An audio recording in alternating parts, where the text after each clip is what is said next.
या देवी सर्वभूतेषु शक्तिरूपेण संस्थिता नमस्तस्यै नमस्तस्यै नमस्तस्यै नमो नमः। ओम दुम दुर्गाय नमः। जय माता रानी। माँ भगवती दुर्गा की कृपा आप और आपके परिवार पर सदैव बनी रहे, इसी कामना के साथ आज नवरात्रि के तीसरे दिन की आप सभी को हार्दिक शुभकामनाएं। आज नवरात्रि के तीसरे दिन हम दुर्गा सप्तशती के चौथे अध्याय का पाठ करेंगे। उससे पहले हम आपको देवी कवच, अर्गला स्तोत्र और कीलक का पाठ भी सुनाएंगे। देवी कवच। देवी कवच को दुर्गा सप्तशती का बीज माना जाता है। सभी मंत्रों से पहले बीज मंत्र का पाठ किया जाता है, इसलिए देवी कवच का पाठ अर्गला स्तोत्र और कीलक से पहले किया जाता है। अथ देवी कवच। ओम। इस श्री चंडिका कवच के ब्रह्मा ऋषि अनुष्टुप छंद चामुंडा देवता अगन्यास में कही गई माताएं बीज दिग्बंध देवता तत्व है। श्री जगदम्बा की प्रीति के लिए सप्तशती के पाठांगभूत जप में इसका विनियोग किया जाता है। ओम चंडिका देवी को नमस्कार है। मार्कंडेय जी कहते हैं, पितामह जो इस संसार में परम गोपनीय तथा मनुष्यों की सब प्रकार से रक्षा करने वाला है और जो अब तक आपने दूसरे किसी के सामने प्रकट नहीं किया, ऐसा कोई साधन मुझे बताएं। श्री ब्रह्मा जी बोले, ब्राह्मण, ऐसा साधन तो एक ही है, देवी कवच, जो गोपनीय से भी परम गोपनीय, पवित्र तथा संपूर्ण प्राणियों का उपकार करने वाला है। महामुनि, उसे श्रवण करो। देवी के 9 मूर्तियां हैं जिन्हें नव दुर्गा कहते हैं। उनकी पृथक पृथक नाम बतलाए जाते हैं। प्रथम नाम शैलपुत्री, दूसरी मूर्ति का नाम ब्रह्मचारिणी है, तीसरा स्वरूप चंद्रघंटा के नाम से प्रसिद्ध है, चौथी मूर्ति को कुष्मांडा कहते हैं, पांचवी दुर्गा का नाम स्कंद माता है, देवी के छठे रूपों को कात्यायनी कहते हैं, सातवां कालरात्रि और आठवां स्वरूप महागौरी के नाम से प्रसिद्ध है और नवी दुर्गा का नाम सिद्धिदात्री है। ये सब नाम सर्वज्ञ महात्मा वेद भगवान के द्वारा ही प्रतिपादित हुए हैं। जो मनुष्य अग्नि में जल रहा है, रणभूमि में शत्रुओं से घिर गया हो, विषम संकट में फंस गया हो तथा इस प्रकार भय से आतुर होकर जो भगवती दुर्गा की शरण में प्राप्त हुए हों, उनका कभी भी अमंगल नहीं होता। युद्ध के समय संकट में पड़ने पर भी उनके ऊपर कोई विपत्ति नहीं दिखाई देती। उन्हें शोक, दुख और भय की प्राप्ति नहीं होती। जिन्होंने भक्तिपूर्वक देवी का स्मरण किया, उनका निश्चय ही अभ्युदय होता है। देवेश्वरी, जो तुम्हारा चिंतन करते हैं, उनकी तुम निस्संदेह रक्षा करती हो। चामुंडा देवी प्रेत पर आरूढ़ होती हैं, वाराही भैंसे पर सवारी करती हैं, इंद्री का वाहन एरावत हाथी है और वैष्णवी देवी गरुड़ पर ही आसन जमाती हैं। महेश्वरी वृषभ पर आरूढ़ होती हैं, कौमारी का वाहन मयूर है। भगवान विष्णु की प्रियतमा लक्ष्मी देवी कमल के आसन पर विराजमान है और हाथों में कमल धारण किए हुए हैं। वृषभ पर आरूढ़ ईश्वरी देवी ने श्वेत रूप धारण कर रखा है। ब्राह्मी देवी हंस पर बैठी हुई हैं और सब प्रकार के आभूषणों से विभूषित हैं। इस प्रकार ये सभी माताएं सब प्रकार की योग शक्तियों से संपन्न हैं। इनके सिवा और भी बहुत सी देवियां हैं जो अनेक प्रकार के आभूषणों की शोभा से युक्त तथा नाना प्रकार के रत्नों से सुशोभित हैं। ये संपूर्ण देवियां क्रोध में भरी हुई हैं और भक्तों की रक्षा के लिए रथ पर बैठी दिखाई देती हैं। ये शंख, चक्र, गदा, शक्ति, हल और मूसल, खेटक और तोमर, परशु तथा पाश, कुंत और त्रिशूल एवं उत्तम शांग्र, धनुष आदि अष्ट शस्त्र अपने हाथों में धारण करती हैं। दैत्यों के शरीर का नाश करना, भक्तों को अभयदान देना और देवताओं का कल्याण करना, यही उनके शस्त्रों का धारण का उद्देश्य है। कवच आरंभ करने से पहले इस प्रकार प्रार्थना करनी चाहिए। महान रौद्र रूप, अत्यंत घोर पराक्रम, महान बल और महान उत्साह वाली देवी, तुम महान भय का नाश करने वाली हो, तुम्हें नमस्कार है। तुम्हारी ओर देखना भी कठिन है। शत्रुओं का भय बढ़ाने वाली जगदम्बिके, मेरी रक्षा करो। पूर्व दिशा में ऐन्द्री मेरी रक्षा करें। अग्निकोण में अग्नि शक्ति, दक्षिण दिशा में वाराही तथा नेतृत्व कोण में खड्ग धारिणी मेरी रक्षा करें। पश्चिम दिशा में वारुणी और वाय कोण में मृग प्रवी सवारी करने वाली देवी मेरी रक्षा करें। उत्तर दिशा में कौमारी और ईशान कोण में शूल धारिणी देवी रक्षा करें। ब्रह्माणी, तुम ऊपर की ओर से मेरी रक्षा करो और वैष्णवी देवी नीचे की ओर से मेरी रक्षा करें। इसी प्रकार शव को अपना वाहन बनाने वाली चामुंडा देवी दशों दिशाओं में मेरी रक्षा करें। जया आगे से और विजया पीछे की ओर से मेरी रक्षा करें। वाम भाग में अजिता और दक्षिण भाग में अपराजिता रक्षा करें। उद्योतनी शिखा की रक्षा करें और उमा मेरे मस्तक पर विराजमान होकर रक्षा करें। ललाट में मालाधारी रक्षा करें और यशस्विनी देवी मेरे भौओं का संरक्षण करें। भौओं के मध्य भाग में त्रिनेत्रा और नथनों में यमघंटा देवी रक्षा करें। दोनों नेत्रों के मध्य भाग में शंखनी और कानों में द्वारवासिनी रक्षा करें। कालिका देवी कपोलों की तथा भगवती शांकरी मूल भाग की रक्षा करें। नासिका में सुगंधा और ऊपर के ओंठ में चर्चिका देवी रक्षा करें। नीचे के ओंठ में अमृत कला तथा जीवा में सरस्वती देवी रक्षा करें। कौमारी दांतों की और चंडिका कंठ प्रदेश की रक्षा करें।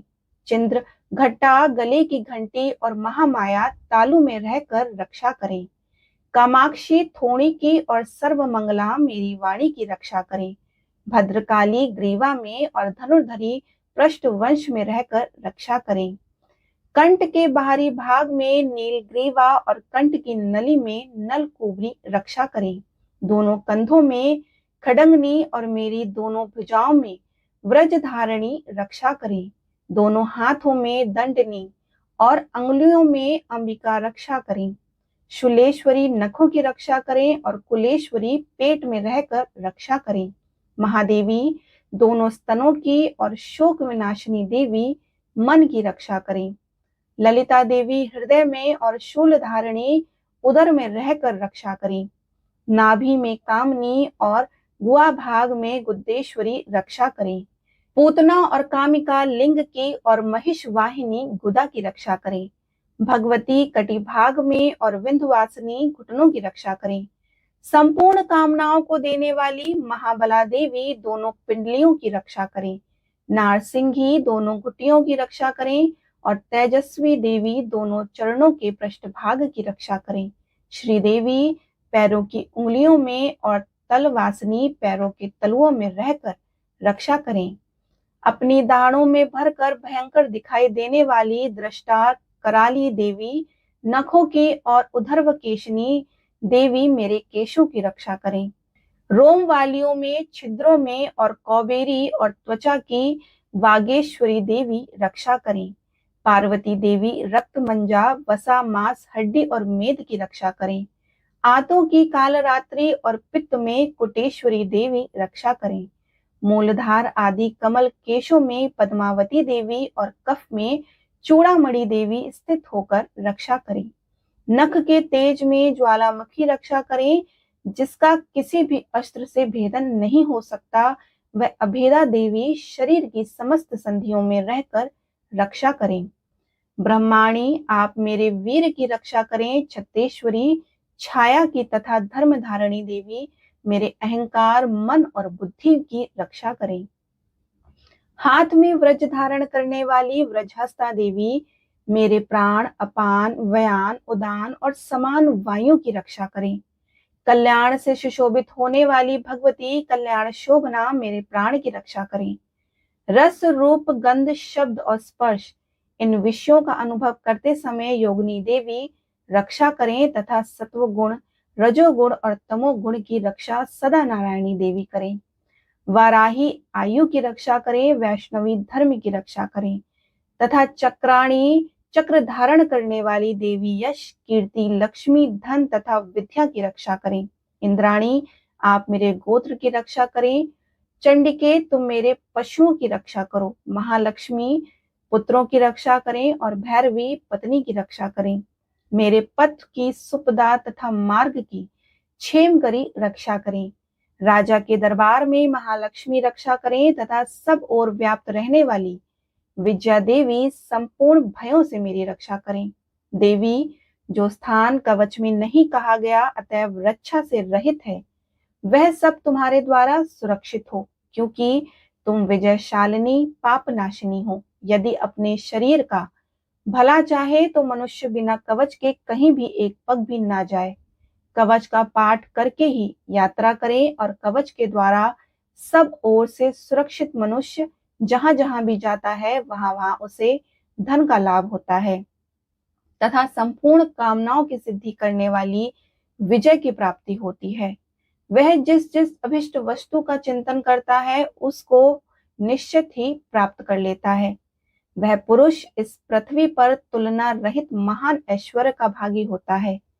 कवच से सुरक्षित मनुष्य निर्भय हो जाता है और युद्ध में उसकी पराजय नहीं होती तथा वह तीनों लोकों में पूजनीय होता है।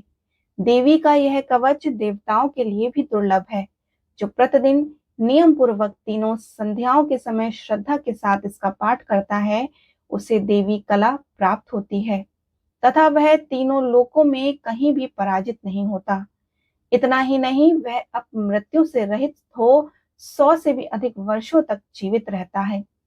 मकरी, चेचक, कोढ़ आदि संपूर्ण व्याधियां नष्ट हो जाती हैं। कनेर, भांग, अफीम, धतूरे आदि का विष, सांप और बिच्छू आदि के काटने से चढ़ा हुआ जगम विष तथा अहिफेम और तेल के संयोग आदि बनने वाले कृत्रिम विष से सभी प्रकार के विष दूर हो जाते हैं, उनका कोई असर नहीं होता। इस पृथ्वी पर मारण, मोहन आदि जितने अभिचारिक प्रयोग होते हैं तथा इस प्रकार के जितने मंत्र यंत्र होते हैं वे सब इस कवच को हृदय में धारण कर लेने पर उस मनुष्य को देखते ही नष्ट हो जाते हैं। ये ही नहीं, पृथ्वी पर विचरने वाले ग्राम देवता, आकाशचारी देव, विशेष जल से संबंध से प्रकट होने वाले गण, उपदेश मात्र से सिद्ध होने वाली निम्न कोटि के देवता, अपने जन्म के साथ प्रकट होने वाले देवता, कुल देवता, माल, डाकनी, शाकनी, अंतरिक्ष में विचरने वाली अत्यंत बलवती भयानक डाकनियां, ग्रह, भूत, पिशाच, यक्ष, गंधर्व, राक्षस, ब्रह्म राक्षस, बेताल, कुष्मांड और भैरव आदि अनिष्टकारक देवता भी हृदय में कवच धारण किए रहने पर उस मनुष्य को देखते ही भाग जाते हैं। कवचधारी पुरुष को राजा के सम्मान वृद्धि प्राप्त होती है और कवच मनुष्य के तेज की वृद्धि करने वाला उत्तम है। कवच का पाठ करने वाला पुरुष अपनी कीर्ति से विभूषित भूतल पर अपने सुयश के साथ वृद्धि को प्राप्त होता है। जो पहले कवच का पाठ करके उसके बाद सप्तशती चंडी का पाठ करता है, उसकी जब तक वन, पर्वत और कानूनों सहित पृथ्वी टिकी रहती है तब तक यहाँ पुत्र, पौत्र आदि संतान परंपरा बनी रहती है। फिर देह का अंत होने पर वह पुरुष भगवती महामाया के प्रसाद से नित्य परम पद को प्राप्त होता है, जो देवताओं के लिए भी दुर्लभ है। वह सुंदर दिव्य रूप धारण करता हुआ कल्याणमय शिव के साथ आनंद का भागी होता है। इस तरह देवी कवच संपूर्ण हुआ। देवी कवच के बाद अर्गला स्तोत्र का पाठ किया जाता है। अथ अर्गला स्तोत्र। ओम। इस श्री अर्गला स्तोत्र मंत्र के विष्णु ऋषि हैं, अनुष्ठुप छंद हैं, श्री महालक्ष्मी देवता हैं। श्री जगदम्बा की प्रसन्नता के लिए सप्त श्लोकी पाठ का इसका विनियोग किया जाता है। ओम चंडिका देवी को नमस्कार है। मार्कंडेय जी कहते हैं, जयंती मंगला काली भद्रकाली कपालिनी दुर्गा क्षमा शिवा धात्री स्वाहा और स्वधा, इन नामों से प्रसिद्ध जगदम्बिके तुम्हें नमस्कार हो। देवी चामुंडे तुम्हारी जय हो। संपूर्ण प्राणियों को पीड़ा हरने वाली देवी तुम्हारी जय हो। सब में व्याप्त रहने वाली देवी तुम्हारी जय हो। कालरात्रि तुम्हें नमस्कार हो। मधु और कैटप को मारने वाली तथा ब्रह्मा जी को वरदान देने वाली देवी तुम्हें नमस्कार है। तुम मुझे रूप दो, जय दो, यश दो और काम क्रोध आदि शत्रुओं का नाश करो। महिषासुर का नाश करने वाली तथा भक्तों को सुख देने वाली देवी तुम्हें नमस्कार है। तुम रूप दो, जय दो, यश दो और काम क्रोध आदि शत्रुओं का नाश करो। रक्त बीज का वध और चंडमुंड का विनाश करने वाली देवी तुम रूप दो, जय दो, यश दो और काम क्रोध आदि शत्रुओं का नाश करो। शुंभ और निशुंभ तथा धूम्र लोचन का मर्दन करने वाली देवी तुम रूप दो, जय दो, यश दो और काम क्रोध आदि शत्रुओं का नाश करो। सबके द्वारा वंदित युगल चरणों वाली संपूर्ण सौभाग्य प्रदान करने वाली देवी तुम रूप दो, जय दो, यश दो और काम क्रोध आदि शत्रुओं का नाश करो। देवी तुम्हारे रूप और चरित्र अचिंत्य हैं। तुम समस्त शत्रुओं का नाश करने वाली हो। रूप दो, जय दो, यश दो और काम क्रोध आदि शत्रुओं का नाश करो। पापों को दूर करने वाली चंडिके, जो भक्ति पूर्वक तुम्हारे चरणों में सर्वदा मस्तक झुकाते हैं, उन्हें रूप दो, जय दो, यश दो और काम क्रोध आदि शत्रुओं का नाश करो। रोगों का नाश करने वाली चंडिके, जो भक्ति पूर्वक तुम्हारी स्तुति करते हैं, उन्हें रूप दो, जय दो, यश दो और काम क्रोध आदि शत्रुओं का नाश करो। चंडिके, इस संसार में जो भक्ति पूर्वक तुम्हारी पूजा करते हैं, उन्हें रूप दो, जय दो, यश दो और काम क्रोध आदि शत्रुओं का नाश करो। मुझे सौभाग्य और आरोग्य दो, परम सुख दो। रूप दो, जय दो, यश दो और काम क्रोध आदि शत्रुओं का नाश करो। जो मुझसे द्वेष रखते हो उनका नाश करो और मेरे बल की वृद्धि करो। रूप दो, जय दो, यश दो और काम क्रोध आदि शत्रुओं का नाश करो। देवी मेरा कल्याण करो, मुझे उत्तम संपत्ति प्रदान करो। रूप दो, जय दो, यश दो और काम क्रोध आदि शत्रुओं का नाश करो। अंबिके, देवता और असुर दोनों ही अपने माथे के मुकुट की मणियों को तुम्हारे चरणों पर घिसते हैं। तुम रूप दो, जय दो, यश दो और काम क्रोध आदि शत्रुओं का नाश करो। तुम अपने भक्त जन को विद्वान, यशस्वी और लक्ष्मीवान बनाओ तथा रूप दो, जय दो, यश दो और काम क्रोध आदि शत्रुओं का नाश करो। प्रचंड दैत्यों के दर्प का दलन करने वाली चंडिके, मुझे शरणागत को रूप दो, जय दो, यश दो और काम क्रोध आदि शत्रुओं का नाश करो। चतुर्मुख ब्रह्मा जी के द्वारा प्रशंसित चार भुजा धारणी परमेश्वरी, तुम रूप दो, जय दो, यश दो और काम क्रोध आदि शत्रुओं का नाश करो।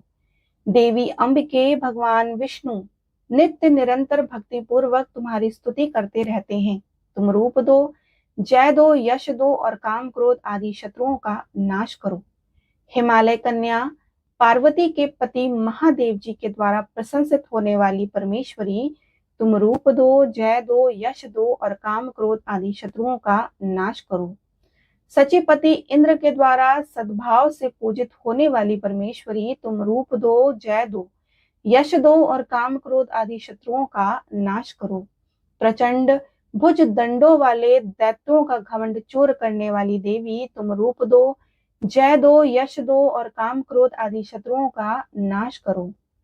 देवी अंबिके, तुम अपने भक्त जनों को सदा असीम आनंद प्रदान करती रहती हो। मुझको रूप दो, जय दो, यश दो और काम क्रोध आदि शत्रुओं का नाश करो। मन की इच्छा के अनुसार चलने वाली मनोहर पत्नी प्रदान करो, जो दुर्गम संसार सागर से तारने वाली तथा उत्तम कुल में उत्पन्न हुई हो। जो मनुष्य इस स्त्रोत का पाठ करके सप्तशती रूपी महास्त्रोत का पाठ करता है, वह सप्तशती की जप संख्या से मिलने वाले श्रेष्ठ फल को प्राप्त होता है। साथ ही वह प्रचुर संपत्ति भी प्राप्त कर लेता है। अर्गला स्त्रोत संपूर्ण हुआ। देवी कवच और अर्गला स्त्रोत के बाद कीलक का पाठ किया जाता है। अथ कीलकम ओम। इस कीलक मंत्र के शिव ऋषि हैं, अनुष्ठुप छंद हैं, श्री महासरस्वती देवता हैं। श्री जगदम्बा की प्रसन्नता के लिए सप्त श्लोकी पाठ में इसका विनियोग किया जाता है। ओम चंडिका देवी को नमस्कार है। मार्कंडेय जी कहते हैं, विशुद्ध ज्ञान ही जिनका शरीर है, तीनों वेद ही जिनके तीन दिव्य नेत्र हैं, जो कल्याण प्राप्ति हेतु तथा अपने मस्तक पर अर्धचंद्र का मुकुट धारण करते हैं, उन भगवान शिव को नमस्कार है।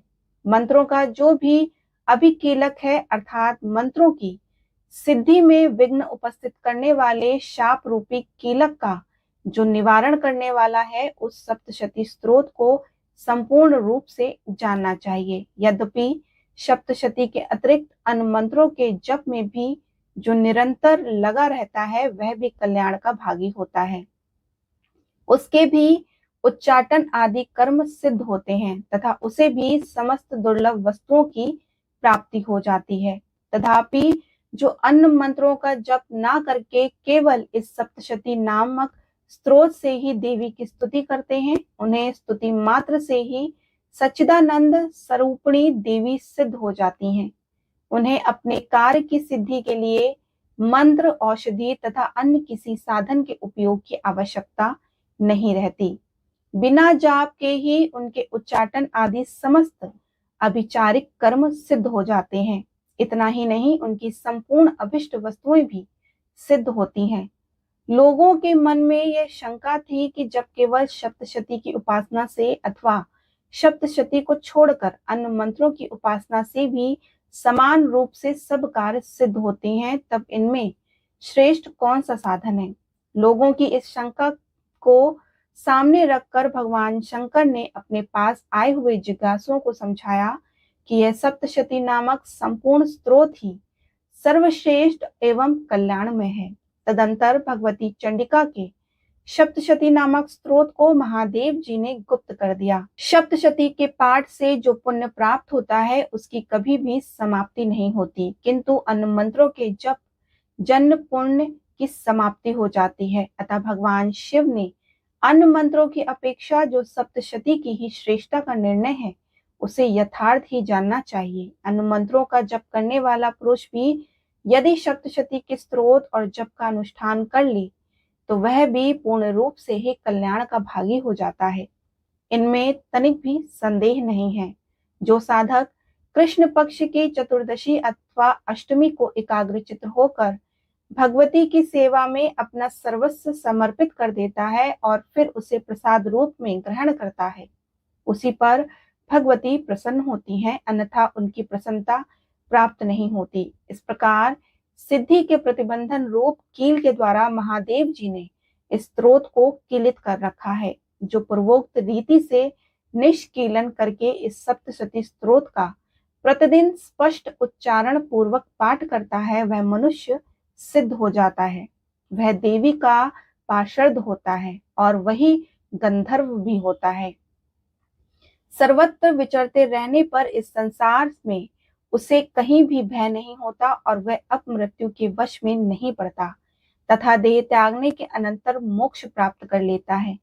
अतः कीलन को जानकर उसका परिहार करने से सप्तशती का पाठ आरंभ करें। जो ऐसा नहीं करता उसका नाश हो जाता है। इसलिए कीलक और निष्कीलन का ज्ञान प्राप्त करने पर ही स्त्रोत निर्दोष होता है और विद्वान पुरुष इस निर्दोष स्त्रोत का ही पाठ आरंभ करते हैं। स्त्रियों में जो कुछ भी सौभाग्य आदि दृष्टिगोचर होता है, वह सब देवी के प्रसाद का ही फल है। अतः इस कल्याणमय स्त्रोत का सदा जप करना चाहिए और स्त्रोत का मंद स्वर से पाठ करने पर स्वल्प फल की प्राप्ति होती है और उच्च स्वर से पाठ करने पर पूर्ण फल की सिद्धि होती है। उच्च स्वर से ही इसका पाठ आरंभ करना चाहिए, जिनके प्रसाद से ऐश्वर्य, सौभाग्य, आरोग्य, संपत्ति, शत्रुनाश तथा परम मोक्ष की भी सिद्धि होती है। उन कल्याणमयी जगदम्बा की स्तुति मनुष्य क्यों नहीं करते। कीलक स्तोत्र संपूर्ण हुआ। श्री दुर्गा सप्तशती चौथा अध्याय। इंद्र आदि देवताओं द्वारा देवी की स्तुति। ध्यान। सिद्धि की इच्छा रखने वाले पुरुष जिनकी सेवा करते हैं तथा देवता जिन्हें सब ओर से घेरे रहते हैं, उन जया, नाम वाली दुर्गा देवी का ध्यान करें। उनके अंगों की आभा काले मेघ के समान श्याम है। वो अपने कटाक्षों से शत्रु समूह को भय प्रदान करती हैं। उनके मस्तक पर आबद्ध चंद्रमा की रेखा शोभा पाती है। वो अपने हाथों में शंख, चक्र, कृपाल और त्रिशूल धारण करती हैं। उनके 3 नेत्र हैं। वे सिंह के कंधे पर चढ़ी हुई हैं और अपने तेज से तीनों लोकों को परिपूर्ण कर रही हैं। ऋषि कहते हैं, अत्यंत पराक्रमी दुरात्मा महिषासुर तथा उसकी दैत्य सेना के देवी के हाथ से मारे जाने पर इंद्र आदि देवता प्रणाम के लिए गर्दन तथा कंधे झुकाकर उन भगवती दुर्गा का उत्तम वचनों द्वारा स्तवन करने लगे। उस समय उनके सुंदर अंगों में अत्यंत हर्ष के कारण रोमांच हो आया। देवता बोले, संपूर्ण देवताओं की शक्तियों का समुदाय ही जिनका स्वरूप है तथा जिन देवी ने अपनी शक्ति से संपूर्ण जगत को व्याप्त कर रखा है, समस्त देवताओं और महर्षियों के पूजनीय उन जगदम्बिका को हम भक्ति पूर्वक नमस्कार करते हैं। वे हम लोगों का कल्याण करें। जिनके अनुपम प्रभाव और बल का वर्णन करने में भगवान शेषनाग, ब्रह्मा जी और महादेव जी भी सामर्थ्य नहीं है, वे भगवती चंडिका संपूर्ण जगत का पालन एवं अशुभ भय का नाश करने का विचार करें। जो पुण्य आत्माओं के घरों में स्वयं ही लक्ष्मी रूप से, पापियों के यहाँ दरिद्रता रूप से, शुद्ध अंतःकरण वाले पुरुषों में हृदय में बुद्धि रूप से, सत्पुरुषों में श्रद्धा रूप से तथा कुलीन मनुष्यों में लज्जा रूप से निवास करती हैं, उन आप भगवती दुर्गा को हम नमस्कार करते हैं। देवी, आप संपूर्ण विश्व का पालन कीजिए। देवी, आपके इस अचिंत रूप का असुरों का नाश करने वाली भारी पराक्रमका तथा समस्त देवताओं और दैत्यों के समक्ष युद्ध में प्रकट किए हुए आपके अद्भुत चरित्र का हम किस प्रकार वर्णन करें। आप संपूर्ण जगत की उत्पत्ति में कारण हैं। आप में सतगुण, रजोगुण और तमोगुण, ये तीनों गुण मौजूद हैं, तो भी दोषों के साथ आपका संसर्ग नहीं जान पड़ता। भगवान विष्णु और महादेव जी आदि देवता भी आपका पार नहीं पाते। आप ही सबका आश्रय हैं। समस्त जगत आपका असंभूत लाभ करते हैं। वह स्वाहा आप ही हैं। इसके अतिरिक्त आप पितरों की भी तृप्ति का कारण हैं। अतएव सब लोग आपको स्वधा भी कहते हैं। देवी, जो मोक्ष की प्रतिका साधन है, अचिंत महास्वरूपा है, समस्त दोषों से रहित जितेंद्रिय तत्वों की सार वस्तु मानने वाली तथा मोक्ष की अभिलाषा रखने वाली मुनिजन जिसका अभ्यास करते हैं, वह भगवती पराविद्या आप ही हैं।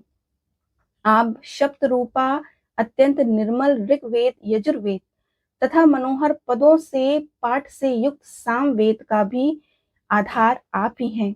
आप देवी तीनों वेद और छयो ऐश्वर्य युक्त हैं। इस विश्व की उत्पत्ति एवं पालन के लिए आप ही वार्ता हैं के रूप में प्रकट हुई हैं। आप संपूर्ण जगत की घोर पीड़ा का नाश करने वाली देवी, जिससे समस्त शस्त्रों के सार का ज्ञान होता है, वह मेधा शक्ति आप ही हैं। दुर्गम भव सागर से तार उतारने वाली नौका रूप दुर्गा देवी भी आप हैं। आपकी कहीं भी आसक्ति नहीं है।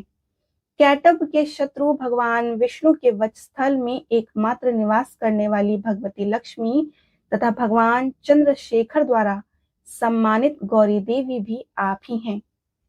आपका मुख मंद मुस्कान से सुशोभित, निर्मल, पूर्ण चंद्रमा के विम का अनुकरण करने वाला और उत्तम सुवर्ण की मनोहर कांति से कामनीय है।